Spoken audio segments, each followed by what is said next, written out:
Hi, this is Jen, and thanks for joining me. Today I am making several cards using some dimensional die cutting and partial die cutting. It gives this really cool effect. These cards are probably not the best for sending through the mail, but great for in-person cards, as well as if you're sending a box to somebody and you want to slip a card in. The first example I'm going to show is using a big word die. I tried to find the biggest die that I had that would give me a lot of area. And so this is a AltENew die, and it's called Mega Thanks.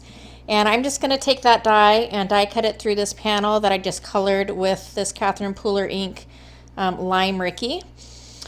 And then I'm going to take my purple tape and tape off so that my die doesn't move. And I'm going to do partial die cutting, so I am going to put my paper and my die in between my die cutting plates, but not fully inside the plates. So as you can see, there's a little bit of room at the end where the die cutting plates are not covering the die and the paper, and that is the part that is not going to be cut.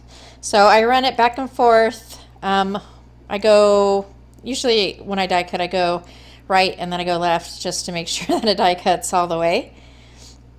And once you have that, you just have these kind of this line where it's not cut, and then your die is still attached to the paper, which is what I'm doing with all of these cards. But there are some negative spaces that if I had cut out the die fully, those negative spaces would have been cut out as well. But since I did the partial die cutting, those spaces are stuck in there. So I'm going to need to take a craft knife and help those little pieces of paper come out. So I'm just taking the craft knife and I'm going through, and it's usually the space between letters or the space under letters, like the H has space underneath it, and so that is a portion that I would be cutting out. And so when there's space between a letter or space underneath a letter that would originally have been cut out from the die, that is where I'm going to be cutting. So as you can see, I'm going to follow the line on the A from the inside to the inside of the other. If I cut all the way across, it's going to completely cut out my letter, and I don't want that. So I'm just going to go between the cut lines of the die, and that will help me. This was a little bit of an experimentation for me. I practiced this before because I haven't seen it done, and so I wasn't sure how it would work. And if I were to do it again, I would probably also cut the little pieces of paper that are in between from the top, because that should lay flat when I attach it to my card base, and it doesn't. It's kind of lifted a little bit. But for the dimensional portion of this card, I took some cardstock and colored it up with orange peel in a Catherine Pooler ink. And then I took that same die and I fully cut it out 3 times. So this will be popped up by 3. And for the dimension, I am using these little round dots. These are actually scrapbook.com double-sided foam dots. And they're the perfect size for this. So I'm placing a little dot behind each of the letters on the thickest portion of the letter. So it's basically 1 dot per letter. And for the second die cut, the one I'm adhering right now, all I've done is I've pushed that through the back of the card panel that I'm using. And so I've gone ahead and attached the partial die cut and then the second die cut that I did. And so I'm going to go ahead and attach a third die cut. So this time I went ahead and I attached the dots first, which is a lot easier than the way I did it the first time. So I'm going to attach one of the dots in about the same spot as I did the first dots that I've already adhered. And then that die cut piece is going to line up right over that second piece. And then I will do the same with the last piece. I will go ahead and add a dot. And it's really up to you how much dimension you want to give it and how many layers you want to give it. I've done basically 4 layers on this card. So you have the partial die cut and then 3 pieces that are fully cut. And so I'm going to go ahead and I'm going to take that third die cut and line that up with the other layers and push those together. And then I will do the same with the fourth. And then all you do is just push the die cuts through that opening that you made with your original die cut. And it goes through really easily. And then here are all 4 of the die cuts already adhered with the foam dots. And then I'm going to prepare my card base. So I'm taking my card base and I'm coloring it again in the orange peel color from Catherine Pooler. And for this card, I just took some double-sided adhesive and adhered the card on the top and the bottom. I did have to go back and adhere the side pieces as well because of the overhang on the bottom or on the back of the piece made the card lift up a little bit. So I did go ahead and add some adhesive to the sides. And so I had these little pieces that came from the negative of the 2 H's and then the S. So it made this perfect little flower. So I went ahead and created a flower out of those extra pieces. And I'm going to use that and adhere that to my card. And then I take some white gouache and splatter that over the entire card. And the sentiment I'm using for this is a sentiment set called, it's by AltENew, it's called You Are. It's one of my favorite sentiment sets, but unfortunately it is no longer available. And then I added some water droplets. In the still picture you see I moved the sentiment. I didn't like it how it was, so I trimmed it off a little bit and then I put it more under the letters just to kind of hide my imperfect cutting. And that will complete that first card. I really love the dimension it gives, and although these aren't great for mailing in a standard envelope, they would be really cool to give somebody if you wanted to send them a package or something like that, or just give something in person. And so that first card I used a word die. The next card I'm going to use a floral. So I'm using this floral die, this Thinlits by Tim Holtz and Sizzix. And I'm going to go ahead and use some of my shimmer shakers from Nuvo, or shimmer powder. And I only wanted it in that one section, so you saw me put the die down and then mark off with a pencil so that I could try and stay between that area. And so I'm just going to sprinkle that powder on my watercolor cardstock and spray it, and then take my paintbrush and move that color around just a little bit. And then I set this aside and let it air dry. And while I did that, I went ahead and cut out 4 other pieces, or actually 5 other of the same die. I fully cut out the flowers 5 more times. And one of them, if you can see in the upper left-hand corner, I went ahead and used the shimmer powder in Golden Sparkler and colored that flower up, and that's going to be against my card base.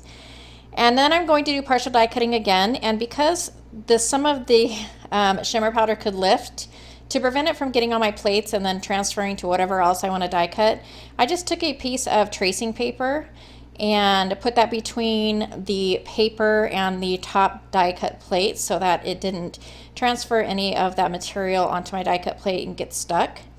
And then when I peeled off the purple tape, it ripped, because the watercolor paper is pretty fibrous, it ripped some of that paper off. And so to cover that up, I just went ahead and I took a little bit of the shimmer powder and put some water on those spots and then dropped a little bit of color in those so that you couldn't see that. And then I'm going to start assembling my flowers, and I'm doing the same thing as I did with the first card.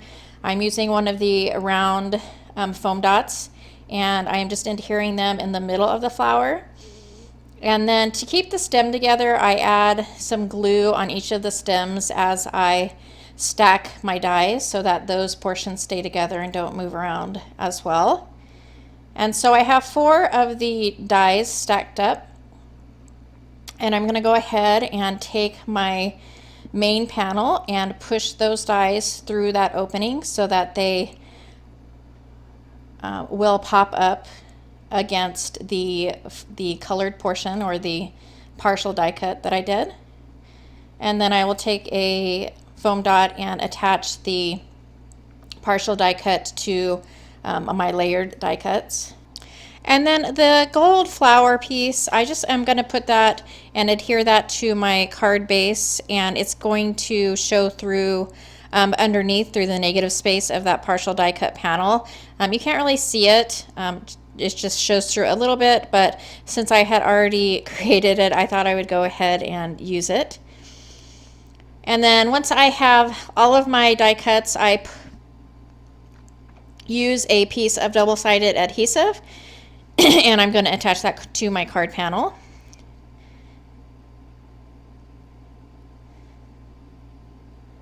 And I also cut off the portion of the stem of the flower that was hanging over a little bit so that it wasn't coming underneath the card. And I added another die cut, a word die cut that says fabulous, and the sentiment you are, that is gold embossed, and that will complete the second card.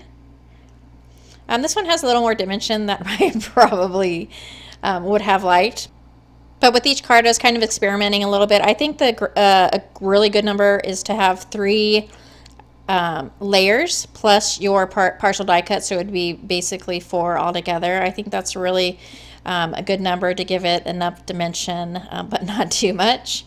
And so I added some Dream Drops, Nuvo Dream Drops in Gold Luxe and Cloud9, as well as some Nuvo White drops and a gel pen in the center, a white gel pen in the center of the flower.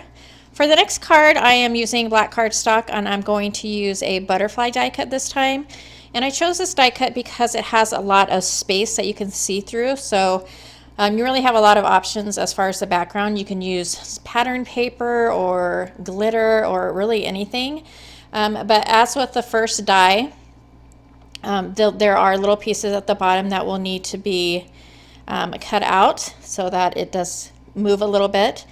And then for this, I'm going to go ahead and take this Creative Expressions Luxe Polish. Is that what it's called? No, it's called Luster Polish. And this is Tantalizing Teal. And it looks really blue in my camera, but like when in person, it does look really teal. I love these polishes though, so I'm just going to take a paintbrush and go over that partial die cut butterfly with that. So that's going to be my top layer. I actually ended up creating 2 cards. I'm going to show you the process for this one on the black cardstock. I create one on white cardstock as well because, to tell you the truth, I'm a little scared of black cardstock and I don't use it well a lot of times, and so I wasn't sure if I was going to like how it turned out. So I went ahead and made 2. So I used Catherine Puller inks again to make the butterfly die cuts, and these colors are Aquatini, Hot Tub, and all that jazz. These I use on the white card or the white card base, and then I used some sample pieces when I was experimenting with this for this black card base. So I went ahead and grabbed the stencil from my stash. This is AltENew and it's Sunburst.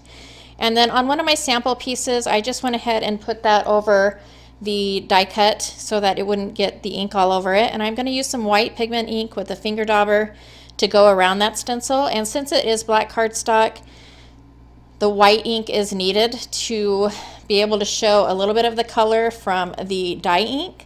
So that is why I used the white pigment ink along with the Catherine Puller dye ink. And then I'm going to go ahead and pop up this card. So I'm using some foam tape, and I am making sure that there is foam on all sides. And then the background, I went ahead and for the background took that same luster polish in Tantalizing Teal. And that's going to serve as both a border for my card as well as a background that the butterfly die cuts, you'll be able to see that underneath. And I've already went ahead and stacked my die cuts. These are, I believe there's only 2. So yeah, there is the partial die cut and then 2 full die cuts. So there's only 3 layers on this card. I went ahead and splattered it with some Starry Night watercolors in white and added the sentiment, Hello Beautiful. And for the last card, I didn't show the process for it because it is exactly the same as it is for this card with the black card base. The only difference is it's a white card base, and I have actually 4 layers instead of 3. I hope you liked these cards. I had a lot of fun kind of experimenting with this and trying out different things. And I really love the dimension that the partial die cutting along with stacking the dies gives. And I think it's a super cool technique to try out. So I hope you try it out. If you do try it, I would absolutely love to see what you've created. I will post these on Instagram, so if you're on Instagram and you post your creations, please tag me. I'm at Jenlee Schoolcraft on Instagram. I would absolutely love to see some of the cards that you created. And I guess that's it for me. If you like this video or found it informative, please go ahead and give me a thumbs up. As always, I love your comments. So if you have a favorite or have a question or just a comment, please go ahead and leave that below. And that is it. I will catch you next time. Thanks so much.